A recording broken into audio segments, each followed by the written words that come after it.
এভাবেও কি ম্যাচ হারা যায়? তামিমের 200 স্ট্রাইক রেটে ব্যাট, ইমন সাইফের দায়িত্বশীল ব্যাটিং। যেখানে রান বন্যায় ভাসাচ্ছিল বাংলাদেশ, সেখানে শামীম, হৃদয়, সাকলাইন মিলে যেন জোর করে হারালেন বাংলাদেশকে। এমন গা ছাড়া ম্যাচে কি সিরিজ বাঁচানো যায়? ইমন, তামিম, সাইফদের দুর্দান্ত ব্যাট আর শামীমদের দায়িত্বহীন ব্যাটে হাড্ডাহাড্ডি লড়াই নিয়ে থাকছে প্রতিবেদনা।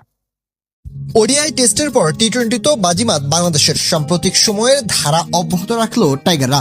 সিরিজ বাঁচানোর লড়াইয়ে জিতে গেল সিমন্সের দল। প্রথমে রেইনশোর দুর্দান্ত ব্যাটের রেকর্ড 197 রানের টার্গেট দেয় অজিরা, তবে এরপর ছেড়ে দেয়নি বাংলাদেশ। শুরুতে ব্যাট হাতে নেমে 15 বলে 4-4 ও 1-6-এ 30 করে ফেরেন তামিম।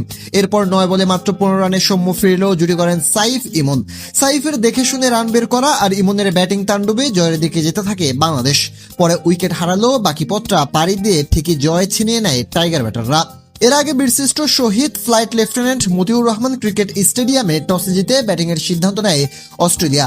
44 রানে 3 উইকেট হারালেও তার কোনো প্রভাব পড়েনি অস্ট্রেলিয়ার ব্যাটিংয়ে। চতুর্থ উইকেটে ম্যাট্রেনশো ও টিম ডেভিড মিলে গড়েন 97 রানের জুটি। বাংলাদেশের বোলারদের নিয়ে ছেলে খেলায় মেতে ওঠেন এই দুই ব্যাটার। বিশেষ করে লেগ স্পিনার রিশাদ হোসেন ও আব্দুল গাফফার সাকলাইনের ওভারে সুযোগ নিয়েছেন তারা।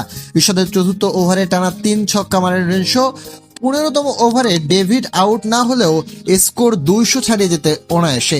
26 বলে 2-4 ও 4 ছক্কায় 46 রানে আউট হন ডেভিড। এরপর নিখিল চৌধুরী আউট হলেও রেনশো শেষ পর্যন্ত অপরাজিত থাকেন। তার বিস্ফোরক ব্যাটিং এর উপর দাঁড়িয়ে 5 উইকেট হারিয়ে 196 রান সংগ্রহ করে অস্ট্রেলিয়া।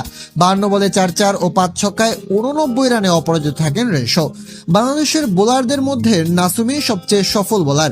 27 রানে তিনি শিকার করেন 2 উইকেট। তবে অজিদের বাংলাদেশের বিপক্ষে সর্বোচ্চ এই রান করেও লাভ হয়নি। তার টপকেই জিতেছে হৃদয়ের দল।